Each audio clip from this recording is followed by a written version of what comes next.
Hello बच्चों, welcome to my YouTube channel. आज हम ज्योग्राफी का क्लास 9th का चैप्टर फर्स्ट पढ़ेंगे। इसमें हम देखेंगे भारत का आकार और स्थिति के बारे में हम इसमें पढ़ेंगे कि भारत वर्ल्ड के अकॉर्डिंग यानी कि दुनिया में कहाँ पे लोकेटेड है, इसकी लोकेशन क्या है, इसका आकार कितना है और इसकी स्थिति कितनी है, ये हम इस चैप्टर में पढ़ेंगे। अगर आप फर्स्ट टॉपिक देखें तो इसमें लिखा हुआ है स्थिति के बारे में और आकार के बारे में। स्थिति और आकार पढ़ने से पहले हमें थोड़ी सी बेसिक चीज़ों के बारे में पता होना चाहिए, जैसे कि ये वर्ल्ड का मैप है आपका। आप इस मैप में देखेंगे तो इसमें ये लाइनें हैं, इन्हें हम अक्षांश और देशांतर रेखाएं कहते हैं। तो ये जो रेखाएं हैं, ये रेखाएं इमेजिनरी यानी कि काल्पनिक रेखाएं हैं, एक्चुअल में ऐसा है नहीं। इन रेखाओं के अकॉर्डिंग ही अनुसार ही हमने हर एक देश की आकार और स्थिति को डिसाइड किया हुआ है। तो इसी के अनुसार हम भारत का आकार और उसकी स्थिति वर्ल्ड के मैप में कहाँ पर है ये देखते हैं। भारत का अगर हम देखें, विश्व की सबसे प्राचीन संस्कृतियों में से एक है। पिछले 5 दशक में भारत की सांस्कृतिक आर्थिक रूप में बहुत ज़्यादा उन्नति हुई है। कृषि में, उद्योग में, टेक्निक्स में, हर एक चीज़ में। स्थिति के बारे में अगर हम देखें तो भारत उत्तरी गोलार्ध में, ये आपका उत्तर वाला हिस्सा है, ये आपका दक्षिण का है, इसे हम पूर्व कहते हैं और इसे हम पश्चिम कहते हैं। अब हम यहाँ पर ये देखेंगे कि कौन से देश, किस देश के अकॉर्डिंग इसकी जो लोकेशन, वर्ल्ड के मैप के अकॉर्डिंग इसकी जो लोकेशन किस तरीके से डिसाइड की हुई है। तो अगर हम यहाँ पे देखें, आपके चैप्टर में देखें तो आपके फर्स्ट टॉपिक में लिखा हुआ है कि मुख्यतः ये उत्तर में है। भारत की ये जो स्थिति है ये उत्तर में है। ये जो मिड वाली रेखा है इसे हम इक्वेटर कहते हैं। ये यहाँ पे, सॉरी ऊपर वाला थोड़ा गलती से हो गया, मैं दोबारा से ड्रॉ कर देती हूँ। ये जो मिड वाली रेखा है इसे हम इक्वेटर कहते हैं। इसके ऊपर देखो, इस वाले पोर्शन को हमने उत्तर कहा, तो ये क्या लिखा हुआ है, भारत उत्तरी गोलार्ध में स्थित है। इसका मुख्य भाग 84 डिग्री उत्तर में है, 37 डिग्री उत्तर अक्षांश में है, 6807 डिग्री पूर्व में है और 97 डिग्री 25 पूर्व देशांतर तक है। तो यहाँ पे इसकी लोकेशन को कैलकुलेट करके बताया गया है। उसके बाद इसमें बोला गया है कि यह देश कर्क रेखा 23 डिग्री 30 उत्तर में देश को लगभग 2 भागों में बांटती है। ये जो कर्क रेखा है ये भारत को 2 भागों में बांट रही है, आप देख सकते हैं। मुख्यतः इसका जो भूभाग है वो दक्षिण पूर्व में अंडमान निकोबार अंडमान में है और अंडमान और निकोबार समूह में है, और बंगाल की खाड़ी, देखो यहाँ पे बंगाल की खाड़ी आती है और यहाँ पे अंडमान और निकोबार है। ये ये द्वीप समूह है जो कि भारत में आते हैं। एक अरब सागर की साइड है और एक बंगाल की साइड है। आप एटलस पे इन चीज़ों इन्हें बहुत ही आसानी से देख सकते हैं। उसके बाद यहाँ पर इसके आकार के बारे में बताया गया कि भारत का आकार, ये जो भारत है इसका आकार पूरे भूभाग के क्षेत्रफल में 32.8 लाख वर्ग किलोमीटर है, जो कि विश्व का भौगोलिक स्थिति में केवल 2.4% ही है। भारत विश्व का 7वां बड़ा देश है, यानी कि ये 7वें नंबर पे आता है विश्व में। इसकी जो सीमा रेखा है 15,200 किलोमीटर है और समुद्री तट रेखा अंडमान निकोबार द्वीप समूह से लक्षद्वीप समूह के साथ है, और ये है इसकी 7,516.6 किलोमीटर। भारत के पश्चिम में, उत्तर में और उत्तर पूर्वी सीमाओं के बारे में बताया गया है। नवीन वलितवर्त पर्वत है जिसे कि हम हिमालय पर्वत कहते हैं। यहाँ पर 22 उत्तरी में जाओगे अक्षांश से हिंद महासागर और संकरा हो रहा है, यानी कि अगर आप ये देखें तो भारत का इस तरीके से मैप है, इस तरीके से मैप है। तो ये वाली चीज़ें तो इसकी फैल रही हैं, देखो यहाँ से ये इस तरीके से, लेकिन यहाँ पे ये सिर्फ इसी तरीके से। बेटा मैप मुझे ना अच्छे से बनाना नहीं आता, इसी तरीके से आता है। थोड़ा सा मैंने बस आपको आइडिया दे दिया है सो दैट आपकी हेल्प हो जाएगी। तो भारत, इसमें क्या है, इसमें बताया गया है कि भारत की जो सीमा रेखा है तट रेखा से मिला के, तट रेखा को अगर हम इंक्लूड कर देते हैं तो 7516.6 किलोमीटर है। इसके दक्षिण का जो भूभाग है वो नवीन पर्वत है। नवीन वलित पर्वत का मतलब होता है कि नए तरीके से बना हुआ है। इसमें 22 डिग्री उत्तरी अक्षांश से हिंद महासागर और संकरा हो गया है और पश्चिम में अरब सागर तथा पूर्व में बंगाल की खाड़ी है।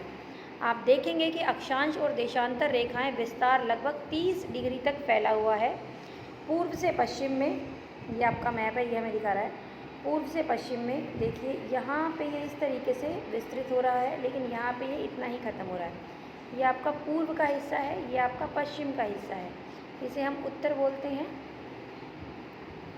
और ये आपका दक्षिण का हिस्सा है।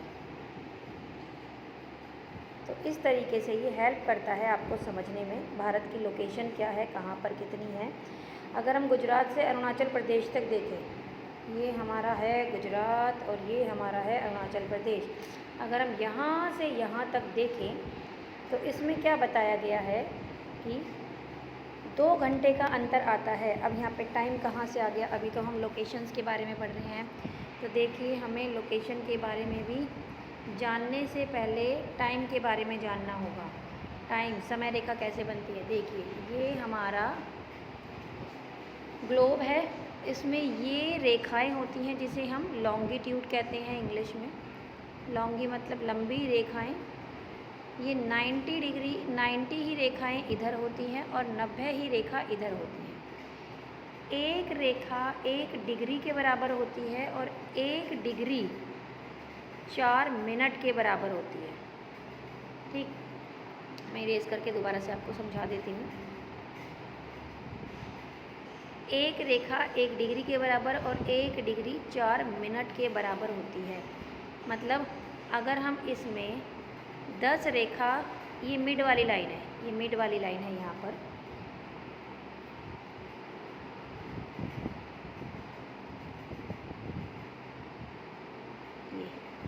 ये भारत को, ये हमारे ग्लोब को 2 पार्ट्स में बांटती है।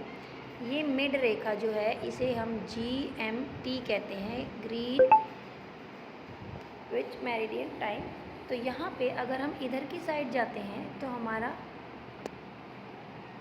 प्लस में टाइम जाएगा, और अगर हम इधर की साइड जाते हैं तो हमारा टाइम माइनस में जाएगा। अगर मैं 10 डिग्री ईस्ट में जाती हूँ, ईस्ट मतलब पूर्व में जाती हूँ, तो मतलब अगर मैं 10 डिग्री पूर्व में गई यानी कि मैं 1 डिग्री कितने बराबर है, 4 मिनट के, और अगर मैं 4 को गुणा करूँगी 10 से तो यानी कि मैं 40 मिनट आगे चली गई। सेम चीज़ इधर की साइड आएगी, अगर मैं इधर की साइड जा रही हूँ तो मैं 40 मिनट पीछे चली गई। मतलब अगर यहाँ पर 12 बज रहे हैं, अगर इस वाली रेखा पर, अगर इस रेखा पर 12 बज रहे हैं और मैं 40 मिनट आगे चली गई तो 12 बज के 40 मिनट हो जाएंगे। और अगर मैं इधर की साइड गई तो आप 12 में से 40 माइनस कर दो तो यहाँ कितने बचे, 11 बज के 20 मिनट। तो ये क्या कर रही है, ये हमें टाइम रेखा के बारे में बता रही है, जो अभी हमने देखा था कि भारत में गुजरात से लेकर अरुणाचल प्रदेश तक 2 घंटे का डिफरेंस आता है। वो 2 घंटे का डिफरेंस किसकी वजह से आता है, वो 2 घंटे का डिफरेंस इन्हीं रेखाओं के वजह से आता है।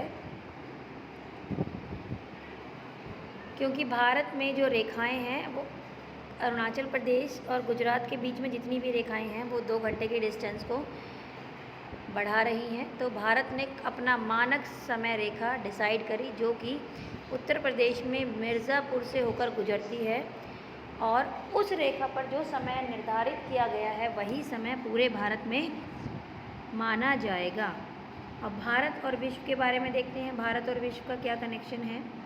तो भारत एक भूखंड एशिया का महाद्वीप है, एशियाई महाद्वीप का एक हिस्सा है। एशिया क्या है, एक महाद्वीप है, कॉन्टिनेंट है, इसके अंदर बहुत सारे देश आते हैं, भारत भी इनमें से एक देश है। तो पूर्व और पश्चिम के मिड में ये स्थित है, एशिया के पूर्व और पश्चिम में ये आता है। भारतीय भूभाग एशिया महाद्वीप के दक्षिण में है, हिंद महासागर पश्चिम में। यूरोपीय देश बहुत आए हैं। अगर हम इसका इतिहास पढ़ेंगे तो भारत में बहुत से देश के लोग आए थे व्यापार करने के लिए, और यहाँ पे इन्होंने बहुत लंबे टाइम तक भी रहे हैं। हमारा संबंध पश्चिमी एशिया, अफ्रीका, यूरोप के साथ बहुत पुराने टाइम से रहा है। हिंद महासागर की तटीय सीमा भारत जैसी नहीं है। भारत एक महत्वपूर्ण स्थिति के कारण एक महासागर का नाम इसके नाम पे रखा गया है। आप देख सकते हैं भारत के यहाँ पे ये जो ओशन है इसे हम इंडियन ओशन कहते हैं, यानी कि इंडियन ओशन इसलिए कहते हैं क्योंकि ये 3 हिस्सों से भारत की सीमा से टच कर रहा है, इसलिए हमने इस महासागर का नाम हिंद महासागर या फिर इंडियन ओशन रखा है। आगे हम देखेंगे, भारत का विश्व के बहुत सारे देशों के साथ पुराना संबंध रहा है। समुद्री जलमार्ग, क्योंकि पहले रोड ट्रांसपोर्ट नहीं था, पहले के टाइम पर लोग रोड से नहीं आ सकते थे इतनी लंबी दूरी को तय करके, इसलिए पुराने टाइम में, यानी कि इतिहास को अगर आप देखोगे तो जल मार्ग से ये लोग एक देश से दूसरे देश में जाते थे। तो बहुत से समुद्री मार्ग से बहुत सारे लोग यहाँ पर आए हैं। इन मार्गों से बहुत सारी वस्तुओं का लेन देन भी हुआ है। भारत का पश्चिम, मध्य और पूर्वी एशिया और दक्षिण एशिया के पड़ोसी देशों के साथ अच्छा संबंध था। इस टाइम पर आप देखेंगे कि भारत के जो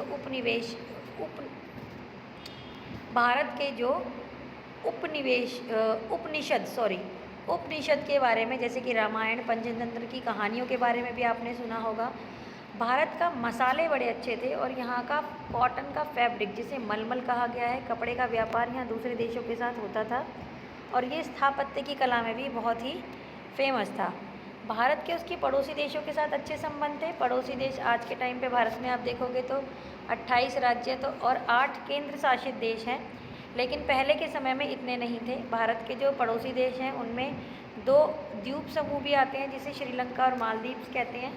भारत और श्रीलंका के बीच छोटी समुद्र रास्ता, पार्क जल संधि और मत्रा की खाड़ी है, जो मालदीव लक्षद्वीप के बीच स्थित है। देखिए आप, अगर हम इसे देखें थोड़ा सा जूम करके, ये रही यहाँ पे ये छोटा सा पॉइंट है जो कि भारत को श्रीलंका से अलग कर रहा है, वरना श्रीलंका हमारे ही भारत का एक पार्ट होता। यहाँ पे आपका चैप्टर ख़त्म होता है। प्लीज़ मुझे कमेंट में बताइएगा कि आपको चैप्टर कैसा लगा। अगर कोई इम्प्रूवमेंट की नीड है तो आप मुझे कमेंट में लिख के बताएंगे, मैं इम्प्रूवमेंट करने की कोशिश करूँगी। Thank you so much.